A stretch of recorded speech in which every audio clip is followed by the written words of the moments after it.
우리는 사자. 이번에 대한민국 보물로 지정됐지. 이렇게 멋진 우리 누가 발굴했냐고? 그건 바로 주꾸미?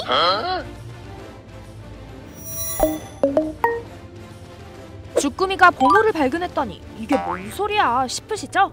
때는 2007년으로 거슬러 올라갑니다. 서해에서 20년째 주꾸미를 잡아온 어부 김용철 씨는 어느 날 좀 이상한 녀석을 발견합니다. 주꾸미 한 마리가 푸른빛이 도는 그릇 하나를 꽉 붙잡은 채 올라온 거예요. 이게 옛날 그릇이라면은 대접으로 막혀져 있었죠. 원래 주꾸미 잡는 방법 중에 소라방잡이라는 게 있는데 긴 밧줄에 소라 껍데기를 매달아서 바닷속에 내린 뒤 주꾸미가 소라 껍데기에 들어갔을 때쯤 줄을 감아 올리면 이렇게 주꾸미가 쏙쏙 딸려 나옵니다. 이 방법, 주꾸미가 산란기에 접어들면 소라 껍데기에 쏙 들어가는 습성을 이용한 거래요. 바닷속 주꾸미는 소라 껍데기 안에서 알을 낳고 보호하기 위해 주변에 있는 조개 껍데기로 소라 껍데기 입구를 은폐하는데 이 어부가 잡은 주꾸미는 조개가 아닌 그릇으로 소라 껍데기 입구를 막고 있었다고 해요. 그런데 이 그릇 어딘가 범상치 않아 보였는지 태안군청에 신고를 했다고 합니다. 신고를 받고 탐사에 나선 팀이 바닷속에서 마주친 광경이 어땠냐면요. 와, 이 규모 실감 나시나요? 태안 앞바닷속 갯벌에 고려청자 23,000여 점이 시간이 멈춘 듯 묻혀 있었다고 합니다. 수중에서 보면은 수중의 햇빛하고 그 물하고에 이렇게 반사되면은 옥빛, 청작빛이 더 영롱하게 보이죠. 깨끗한 상태지 않습니까? 갯벌에 묻혀가지고 한 번도 노출 안 됐다가 그때 이제 노출되는 상태라서 아주 만들어진 상태, 그 상태로 보이는 거거든요. 조사해보니 이 청자 유물들 고려시대, 그러니까 1100년경 전남 강진에서 막 만들어져 개성으로 운반되는 도중에 배가 침몰하면서 그대로 갯벌에 파묻힌 거였답니다. 태안 앞바다가 물살도 세고 안개도 자주 껴서 예전부터 백길어마기로 유명했다네요. 갓 만든 따끈따끈한 자기들이 입자가 고온 갯벌에 진공 상태로 묻혀있다 보니 900년이 지나도록 멀쩡히 보존될 수 있었다는데 유물의 대부분은 이런 그릇들이고요. 참외 모양 주전자, 두꺼비 모양 벼루처럼 딱 봐도 특별해 보이는 유물들도 있어요. 그리고 여기 이 사자 모양 향로, 오늘의 주인공이죠. 이 사자 향로가 발굴되던 순간도 영상에 담겼는데요. 900년 만에 사자 구출 현장이라니 와, 뭔가 감동스럽네요. 어라? 근데 이번에 보물로 지정된 사자 향로는 2점이라던데 영상에선 사자 한 마리만 보이는 건 왜죠? 지난 6월 태안 유물 발굴에 참여했던 잠수부가 북볶음 문화재 19점을 몰래 빼내 팔려다 적발됐습니다.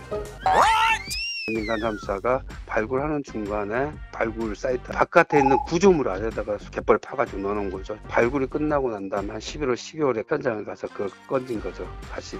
당시 대량의 유물을 발굴하느라 민간 잠수부를 고용했는데 1m 안만 겨우 보이는 바닷속 환경을 이용해 좋아 보이는 유물들을 따로 숨겨뒀다고 합니다. 서울에서 이제 팔려고 인사동 뭐 근처를 돌아다녔는가 봐요. 국정원에 걸린 거예요. 잡은 거죠, 이제. 고난과 역경을 거쳐 무사히 돌아온 사자향로들. 지금은 목포와 태안의 박물관에서 각각 만나볼 수 있다고 합니다. 그런데 2만 개가 넘는 유물 중에 이 두꺼비 모양 벼루가 2012년에 보물로 지정된 뒤 올해 4월 이 사자향로들도 오랜 복원과 검증을 거쳐 발굴 15년 만에 추가로 보물이 됐다는데 조상 사자님들의 어떤 면에 보물로서의 가치가 있는 걸까요? 이런 형태가 굉장히 보기 힘든 거거든요. 이게 정말 사자 맞아? 라고 하시는 분들이 되게 많으셨어요. 한마디로 이 독특한 형태가 희소성을 가진다는 겁니다. 어쩐지 네모난 얼굴이며 뾰족한 코가 사자라기보단 두꺼비나 아기 공룡처럼 보이던데 이런 특징은 같은 12세기에 만들어진 또 다른 사자향로와 비교해보면 확연히 드러납니다.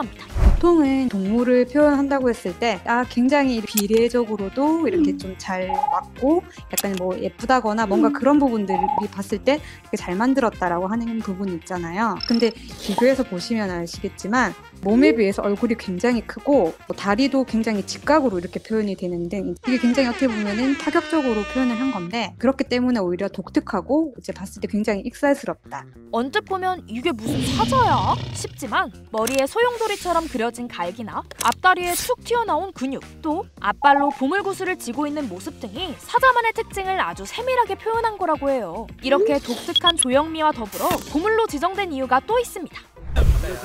이야, 진짜 글씨 잘 썼네.